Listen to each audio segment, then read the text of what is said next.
welcome to Black Men Speak Up. My name is Carrington, and I am a talk show host, a mental health advocate, an author, and a certified personal development trainer.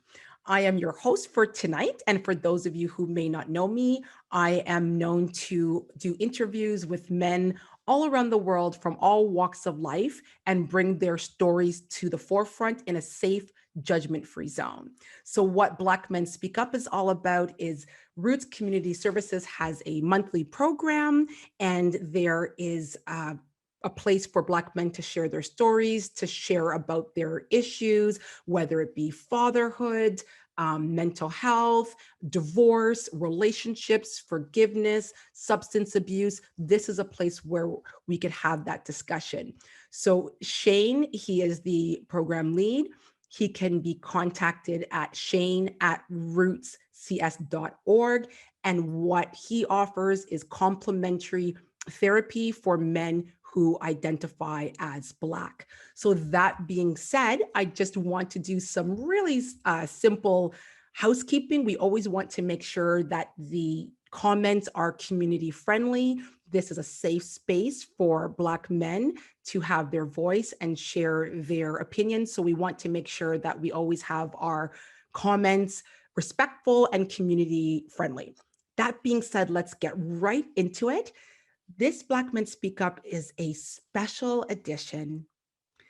What we have for you is a compilation of months that we've been having Black men on the panel.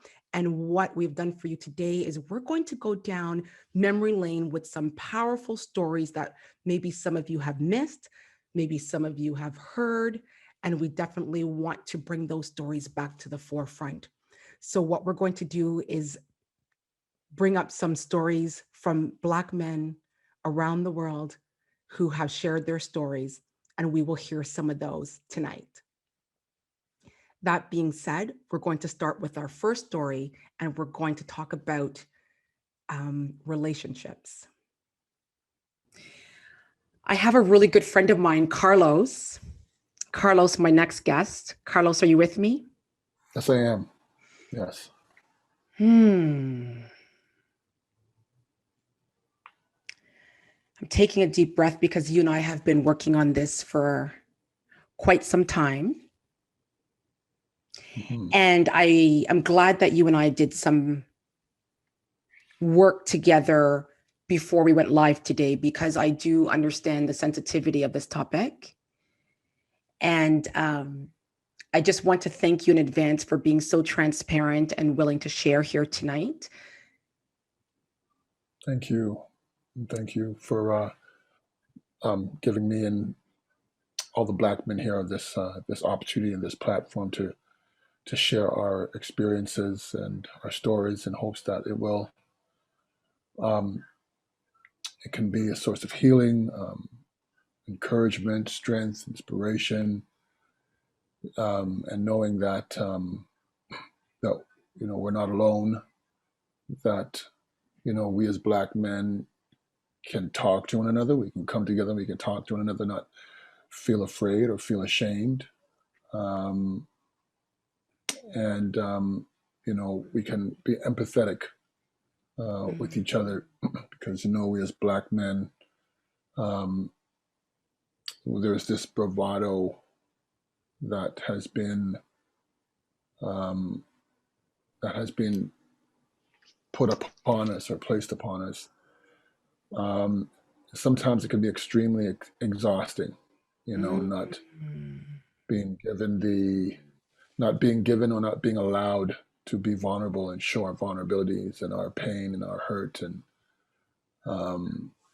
cry. And so having platforms like what you have provided for us is something that I am deeply grateful for, and I'm grateful to all the men that are here. And it was, again, hearing Tyler Perry's story, I couldn't help but feel anger, rage, and hurt all at the same time. So, yeah, that was something. Thank you for sharing that, because now it's our turn, Carlos, to hear your story. And that's why we brought up in the beginning, for those of you who may have signed on and maybe missed that, we mentioned that there may be some trigger moments, but we're all in this together, right, Carlos? We're all here for one another. So what I'm going to Yes. do for the audience today is I want to let you guys in on some of the behind the scenes conversations that Carlos and I had just moments ago. We had some intense conversation. And what I want to do is the production team will bring up that behind the scenes conversation that I think is ready to be revealed. Do you agree, Carlos? I think so. Agreed. Yes. Okay, production team.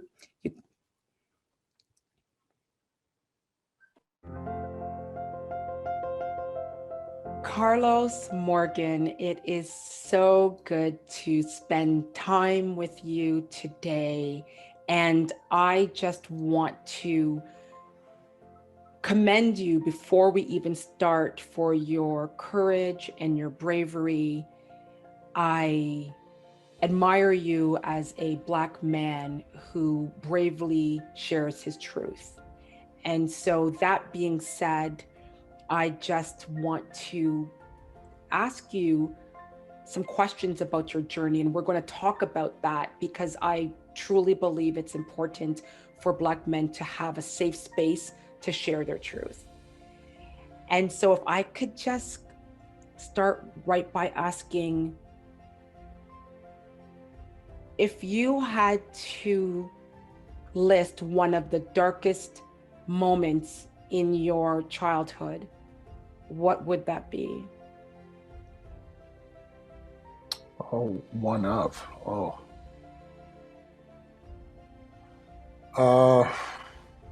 And there's so many. When there's so many. When my father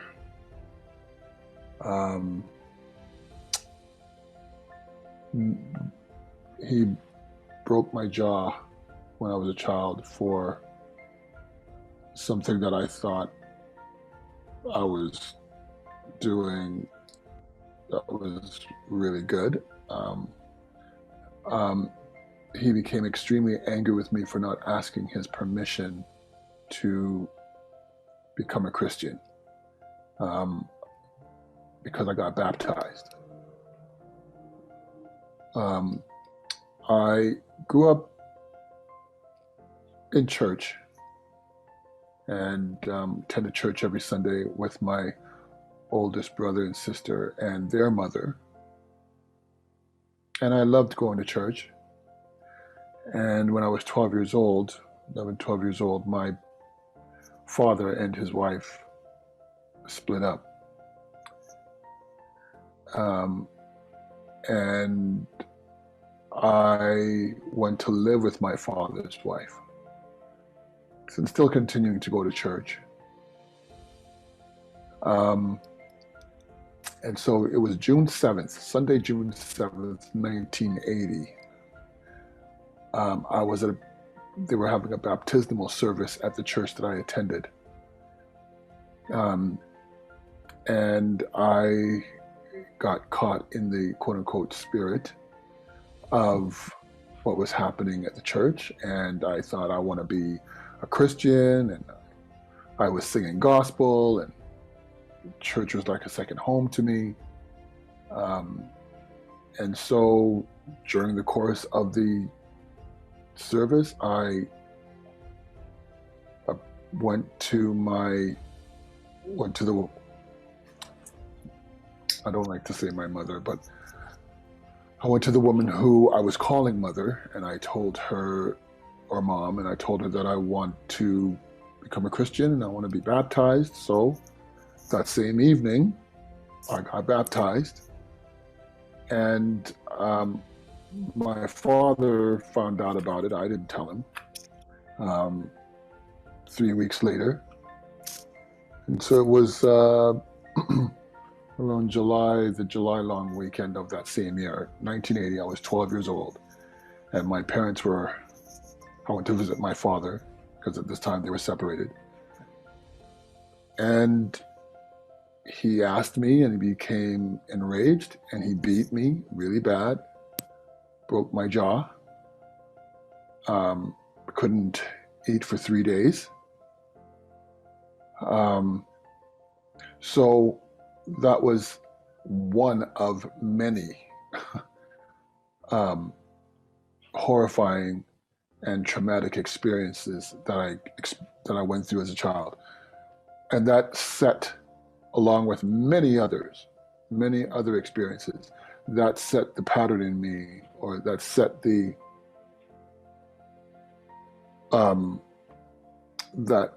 narrative, or set the information that even when I do something right, or going to church, being a Christian,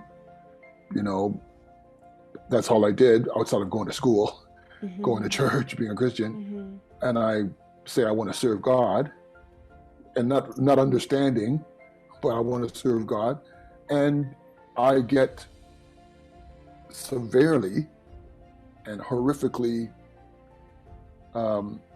punished for it.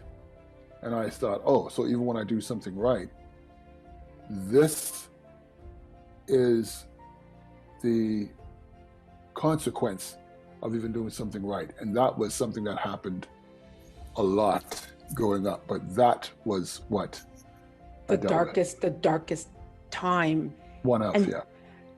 And thank you for sharing that. And I see what you mean about, as a child, when we think we're doing something right and we're punished for it, there's that confusion of,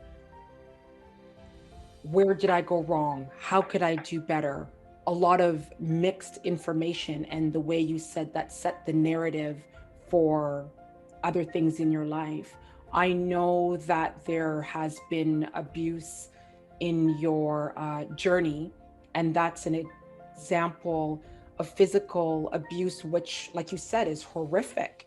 And the thing about physical abuse, a lot of Black men don't speak on that, and B, physical abuse does leave that scar, like you said. There's also other types of abuse that may not be as apparent with leaving scars, whether that be emotional, verbal, sexual. Did you ever experience those types of abuse as well that didn't leave the scars yet were just as traumatizing? I experienced it all. I experienced verbal, emotional, sexual, financial, psychological.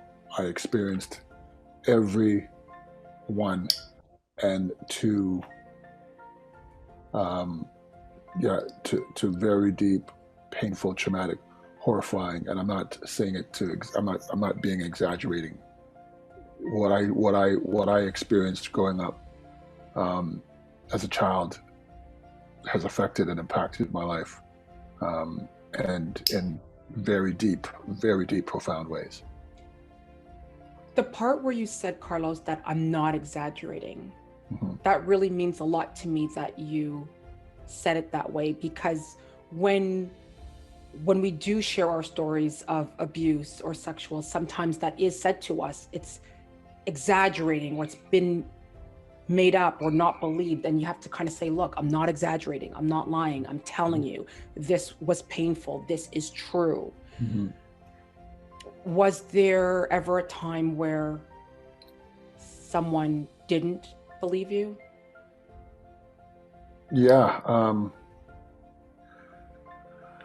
Not believing, and then also being completely invalidated and minimized. And not even, it wasn't even, the recollection of the experience, or the response to the recollection of my experience was, okay, well, I don't see it that way, but if that's how you see it, or that's your experience, okay, I respect that. I didn't get that. It was just completely, that didn't happen, you're lying. And so there was no apology, taking no accepting of responsibility and or accountability, just absolute nothing. So that was added abuse on top of what I was already dealing with. The minimizing, the denying. And I remember you and I had some really, really deep conversations, Carlos. And I remember you were sharing with me about how when your feelings were invalidated and minimized, it made you feel like, why won't this person just take accountability? And I remember you and I saying, there could be that fear there. In your opinion, and I know it's an opinion, you can't really speak for that person, but why do you think they may be denying it or not wanting to apologize or minimizing, disregarding it?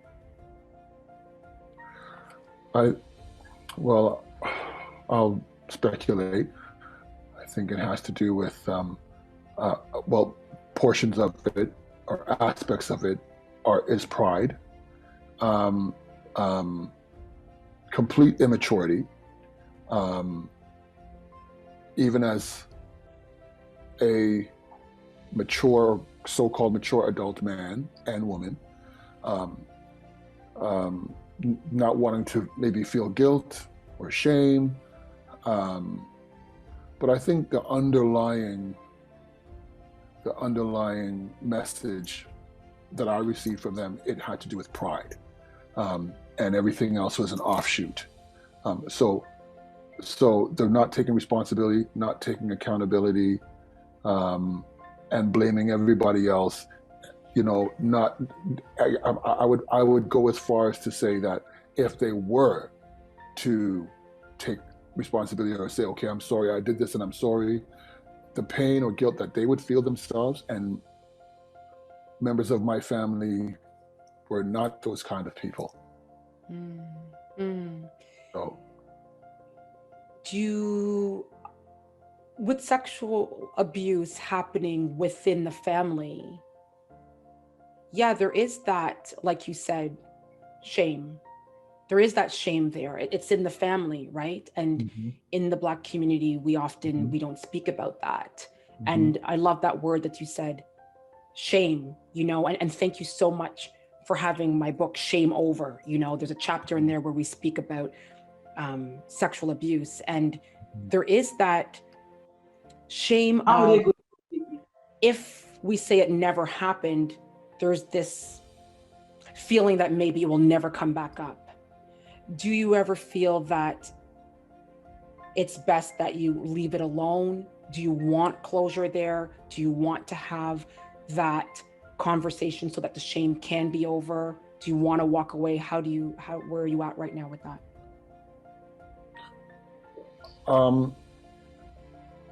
Man, if I could have the conversations with members of my family about experiences that we've had,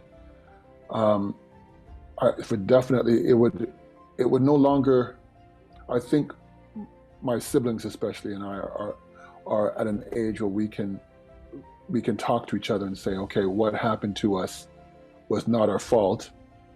But then behaviors and actions that we did do to each other, that came from how we were treated and how we were treated, how we were spoken to, and then how we lashed out at each other.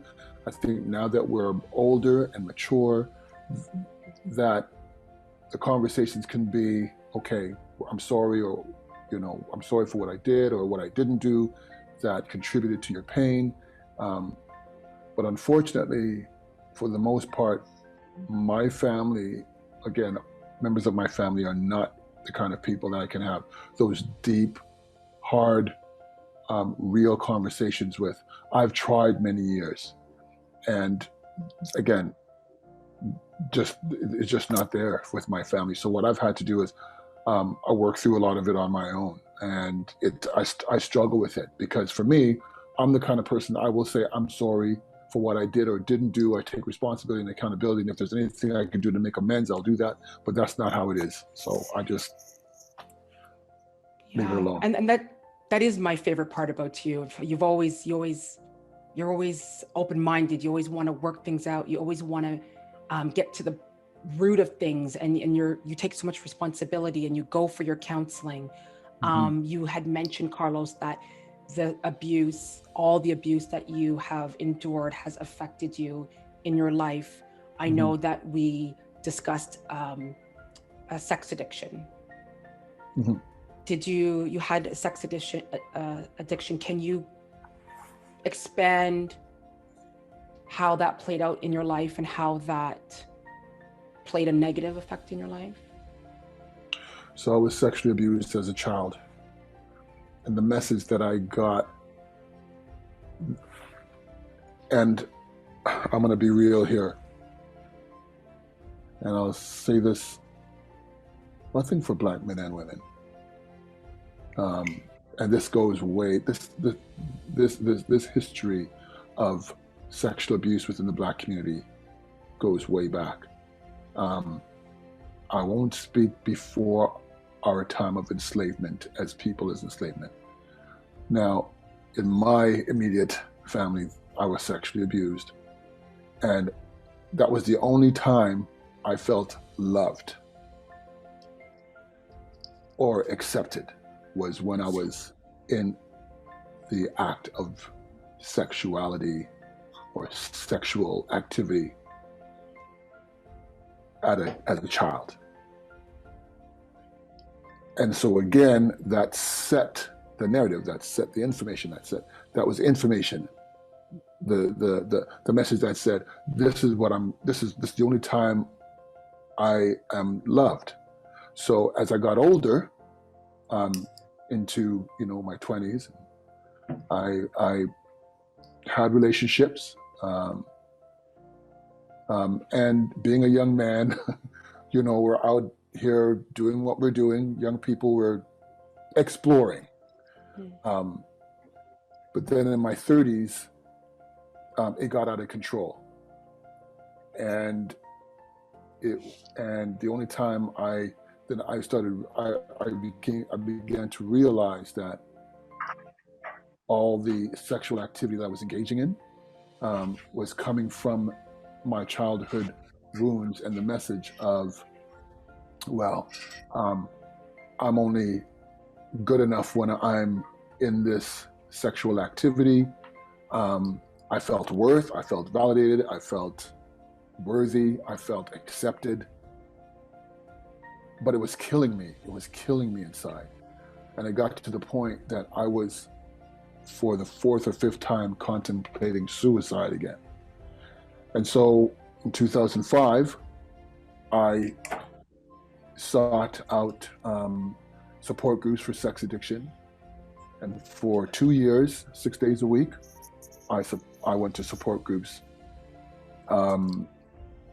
And I learned a lot. I heard a lot. And yeah, that was the experience. But what I grew up with, how I was treated, that sexual abuse really, I'm going to say it like this, and this will give a lot of people a clue, and I'll end it like this.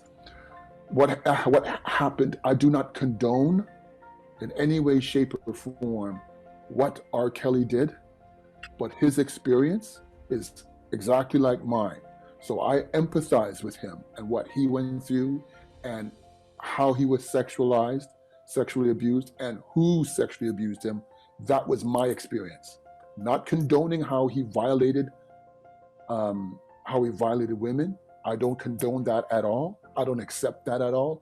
And I thank God I didn't go down that path. Thank God I didn't, because I started getting help. And for you and your relationships with women, how Mhm. was that impacted? Your relationships, your intimate relationships with women, how was that impacted? Well, I love and respect women. I um, I love and respect women, and I'll be honest. At the same time, there is a lot of damage, and I am constantly, every day, in one way, shape, or form, looking within myself to see that despite the troubles that I've had. And I thank God, Yahuwah, for instilling in me, despite all of the pain and suffering that I've endured, for him to instilling in me the aptitude and the character to still see we are all human beings. We're all spiritual beings having human experience. And though I have hurt women, and I'm sorry for the pain that I've caused, for every woman that I've hurt, I'm sorry in whatever way, shape, or form that I have contributed to the pain, be it lying, cheating, taking advantage, lashing out, being angry, speaking with such, at times being so angry and expressing my pain, or being triggered from a situation that has nothing to do with the person I'm having a relationship with, in whatever shape or form the relationship is, but something will trigger me that I've lashed out. So I work at that, and I'm aware of that. And I'm proud of you for that. I love and respect women. Thank you. I'm proud of you for all the work that you put into your recovery, Carlos. That's what this is about Black men speaking out their story and that road to recovery. My last question for you is, if you had a moment to speak to your abusers, what is one thing you would like them to know where you are today, if you were able to say one thing? Oh, I can't answer that, just saying one thing. Because I would say that if it's one thing to my abusers, I would say I'm trying every day to forgive and see the humanity in who they are. Trying to see them as broken people. So with that said, striving for forgiveness. But before I could say it to them, I gotta say it to myself for allowing them to have power over me for a long time, which that power is continuing to break and shift, that I'm coming into what I'm hoping to be complete, a whole being. A whole being. Carlos, thank you so much. Wow, that was a really powerful story. One that perhaps you as a Black man can identify with. What we're going to do is we're going to move on to our next story. And as we go through the stories, feel free to take notes, to reflect. And this is a place where if there's something you could identify with as a Black man, feel free to put your comments in the chat. Jonathan, I know you and I have had some great conversations, and we were talking about, women have hurt you in your past, and it really had an effect on you. So can we go there again tonight? I want to say something, and I'm going to start and say that the thing that hurts me the most is a woman not being present in your life. You could be lying down beside a woman, but she's not present. She doesn't know what you're up to because she just doesn't care. I do a lot of events. I've done a lot of different things. I've DJed different places. And, you're telling your woman, hey, I'm doing this, I'm doing that. And at the last minute, she's like, oh, well, you know, I got tickets to go to this, so I'm going to go do that. Or you tell them months in advance, hey, you know, I'm doing this, whatever. And they're off to that. And the only time that they're present is for optics, as opposed to when you really need them. There was a time in my life where my best friend had cancer and was basically clinging to life. She was in palliative care. And I went to visit her and she was unresponsive. And I left the hospital and I didn't even know what to do. I didn't know what to drive. I didn't feel good about driving. I just was just whatever. And Christmas was the day before.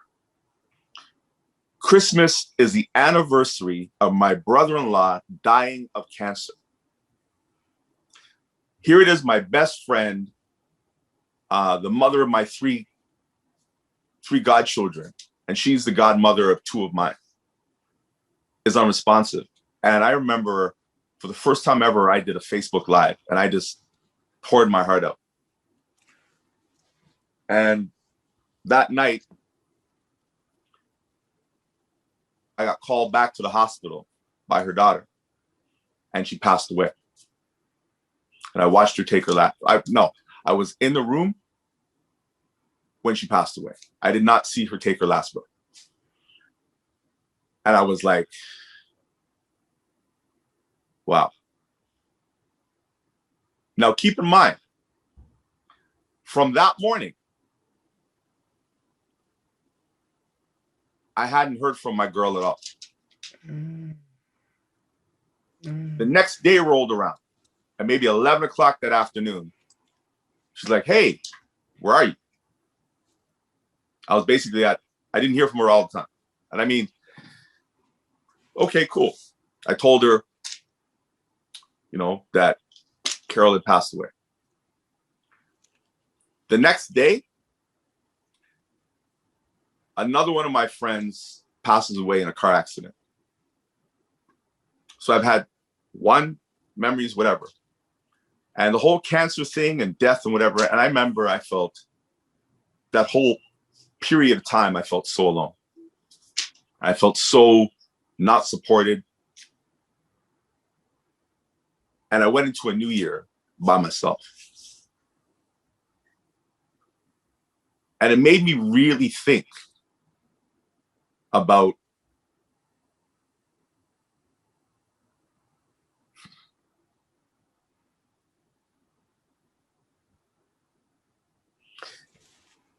it made me really just think about my worth. And what am I not doing? Why I can't get her to value me? Why is it that I feel the way that I do? What can I do? Pray to God and ask God, please make this relationship work. And nothing I did, nothing I tried, because at the end of the day, she just did not want to be there. She just did not want to be present. And I even went and I said, hey, if you want me to go, I'll go. But it just became this, you know, the relationship was eroding. And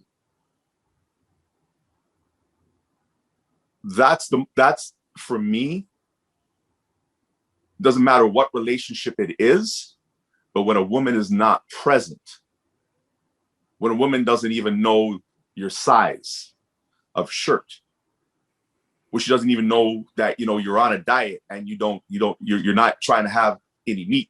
And the one thing she cooks for you is something with meat in it, or you don't eat pork and here comes the pork. And I'm like, you're basically saying you don't want me to eat, or either eat this or too bad. So that's kind of it. I love the way you were just saying things like these details that we need to be mindful of. Your shirt size, you're on a diet. Are we listening to the things that you're saying? I want to lose weight. I want to do this. And we're not, us women could be so busy in all the things that we're doing that sometimes we're not picking up on these details that matter so much to you. And it does matter. And we need to be more present for those things. And I remember when you first told me that story about her not being present. And you went on Facebook Live. I know you and I had some conversations before where sometimes you feel like other people are your family than the ones that are closest to you. Very true. You said that quite often. Yeah. Thank you for sharing that, Jonathan. I just always love when we get to share this space together. Thank you. We have brave guests that share their truth. There has been so many stories over the months that we've been doing our live sessions for Black Men Speak Up. So many men have been feeling comfortable in this safe space to be more open and to share. There's so many, and what we're going to do is take a look at another powerful, vulnerable story from Black Men Speak Up. 1988. Okay, everybody hold position. Okay. Boot camp, U.S. Navy, San Diego. Before I went in, I had thought I won the heart of a cheerleader, pursued her, wooed her, did everything I could to get her. And in boot camp, I got what they call the Dear John letter. For those who don't know what that is, it's a letter that basically, we're not together, you're far apart, I'm missing dances and blah, blah, blah. And I met such and such, and I'm doing this. And you're in boot camp, away from friends, family, everybody, going through things. And you really look forward to those letters that you receive from home and loved ones. And I got the Dear John letter. And it was like a knife, but at the same time, it put me in a place where I want to go home. I want to leave the Navy. I don't want to do this anymore. I want to go win back my girl. And at that time, my therapists were drill sergeants. So all we had was get your head out your ass, get back in the game, blah, blah, blah, blah, blah. And right after I got the letter, maybe 3 days later, they had volunteers for firefighting rescue, Navy SEALs, like the elite things. And I was like, okay, I'm gonna be all I could be. I'm hurt. I'm 100% Navy now. And that's what I went into. I went into firefighting rescue. I passed and I was doing everything. And if anybody ever seen Officer and the Gentleman, that scene at the end when everybody's graduating and he's standing there by himself, that's how it was. And then after that, every job and every position I went for, I had the mindset of doing it by myself, that nobody would be there. So a lot of times when I went for jobs and positions, I did cut other people off, even if I was involved with them, which was wrong. It's just that it's like now I'm doing something for myself and I don't know if you're going to be there or not. And they could have been a good woman, but my thing is I'm going to go for what I need to, and I don't want that distraction. And sometimes that can ruin relationships. So then when you seek the right therapy, you realize that you do need a good woman, or they say behind every good man is a good woman, which is true. But sometimes we get so driven into ourselves and we become selfish because of things we've been through that we hurt others, we distance ourselves, and we're thinking that all along we're being the man. And just like the movie Officer and Gentleman, you realize you achieve all these goals and you look around and you're standing there by yourself. You said something in there where you said you were standing there alone. You were standing there alone. Did you feel alone physically or emotionally, mentally, or all the above? It's all the above. It's really emotional, and you don't know it until everything is over. So it's just like going through the police department. You know, you're going through all these things, you're learning all these laws, you this, and then you get to walk across that stage and you shake the mayor's hand and everybody throws their hat and they celebrate. And right there, you're with everybody. But it's right at the end when you see the families go off and they go to hug their kids and you see, you know, the ceremony closing and everybody's leaving the door and you're walking out the building by yourself. That's when it hits you. So it's like you can climb that mountain, but then once you plant that flag and you look around, you know, the news cameras and everybody can be there when you plant the flag. But then once you plant it, now the news cameras go away, the helicopters go away, and now you got to get back down the mountain and you realize how alone you are. And I'm going to speak directly to your heart, because you're talking, what I love about you is you always talk about men, like that's how we feel. That's how I want to go right to your heart. In one word, can you describe how you felt when you were alone? If you could put it in one word, how did that situation, how did she make you feel in that pain? One word, let's see. Castaway. Mm. Like you on a desert island by yourself. Just like that. At nighttime, in the jungle. Cold. Yeah, I love that. I love that imagery that you gave me. Castaway in the jungle, dark and cold, is exactly how you felt. And if I know you, you put yourself in a position where you would not feel that again, correct? Oh yeah. It's as they say, the therapy, talking to people, reading, it gets you to a place where like now I can laugh about it. I couldn't 1988 or 89, but right now, life goes on and I laugh about it, and different relationships I had, I know I pushed people away, and I'm not sure if they can laugh about it, but hopefully we can come to some kind of dialogue where we can talk and be cordial with one another, and they can realize that, I didn't do the right thing. I might have been doing it out of selfish reasons, but it was not intent to hurt them. Amen. Amen. I love you for that. Thank you so much for sharing. That was so powerful. Black Men Speak Up is a monthly program where men who identify as Black can have a safe space to share their feelings, their emotions, their vulnerabilities, and their stories. Black Men Speak Up is a program held by Roots Community Services, and Roots has been providing programs and services for people in the region of Peel since 1985, and they help clients lead healthy and productive lives and help them find solutions and overcome challenges they may face. Kern, on the graph, there was a stat that says 93% of men surveyed, that they would not tell their partner or someone that they're potentially dating that they deal with mental health issues. Yeah. And I saw your smile, right? And so that's a high number of people of men who would not want to disclose that to a potential partner. In your opinion, why do you think that is? Yeah, that's pretty much everyone. That's a wild stat. Um, I I think a lot of it it really comes down to insecurity. I think Monty said something really important. Like he has a support group. I think I think the I think the responsibility of uplifting our community is like on us. Like I think it's on like me to talk to that other person so that other person knows that it's okay to talk like how we're talking today.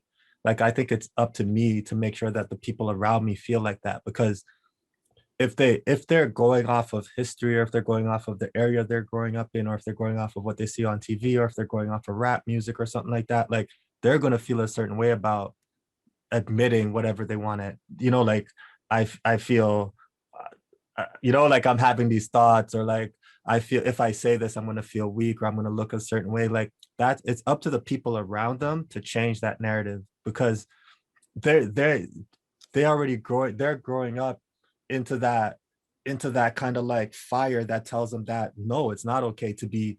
And I want to say this really quickly too, because I don't want to make it sound like, I don't want to demonize masculinity all the way. Like it's I think it's okay to be masculine. You know what I'm saying? Like that's what I don't want people to be like masculine negative. Like I really don't want people to say that. I think there's some really, really positive traits with masculinity that could kind of align with leadership and strength and positive. Like there's good things about being masculine. So I don't want to do it like that. That's why I said insecurity. I think people are more insecure about how they feel about themselves, because if you're someone who's comfortable with who you are, you don't give a shit about what anybody thinks about you. You'll be able to be like, man, I had a terrible day today and I feel like crying. And you could say that, but you know how it takes a lot of comfort with yourself and a lot of strength within yourself.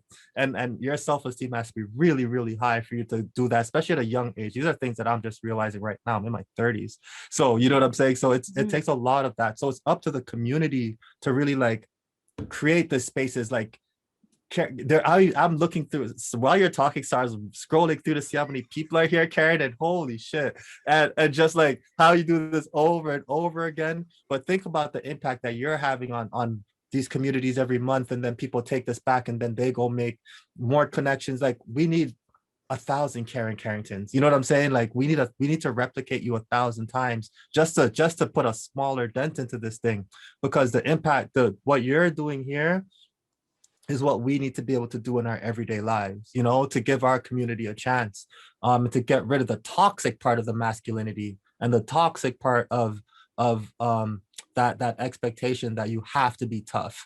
Like we have to get rid of that, the toxic part of that stuff, and turn that into something that could be beautiful, and something that you could turn masculinity into leadership, and not think that having soft traits are negative. Like we need to really take care of ourselves. So for me, that's like, as I'm listening to everyone, that's what I'm always thinking about. That I'm like, man, like that support group, that support system, and especially what Monty said, they did that because they weren't there. But like I hope everyone heard that. Like they did that because they weren't there. They, meaning their friends, weren't there. The people around them weren't there. That means if they were there, they would not have done that. Look at the story Carlos just told. Carlos just told a story of someone that he did not even like, someone that he could not even talk to, but because they stepped into the room, they made a difference. And he did not even like this person. Think about the power of that. You know what I'm saying? Like we just need to be there for each other, and tell that young person every single day that it's okay to talk like that. And if they're not listening, you tell them again, and then you show them, and then you hug them. And then, like, I know Carlos personally, so I know he kisses his sons and he hugs them every single morning. Like we need to do that. You know what I'm saying? So that's kind of how I'm looking at everything. Kern, first of all, thank you.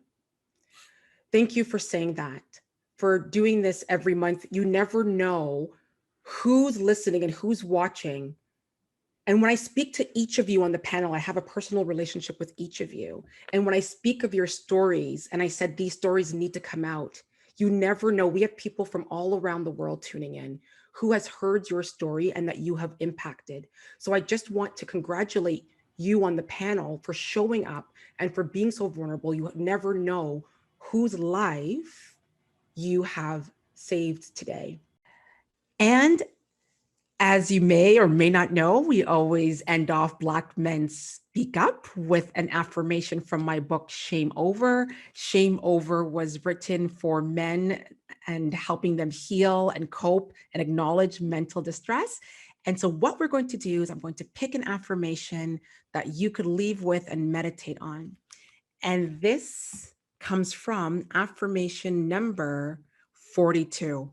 And it says, I have the courage to be vulnerable. Asking for help makes me stronger. Let me repeat that for you. I have the courage to be vulnerable. Asking for help makes me stronger. So that is it for Black Men Speak Up. Don't forget, you can contact Shane at 647-846-9434. And we will see you next time. Bye.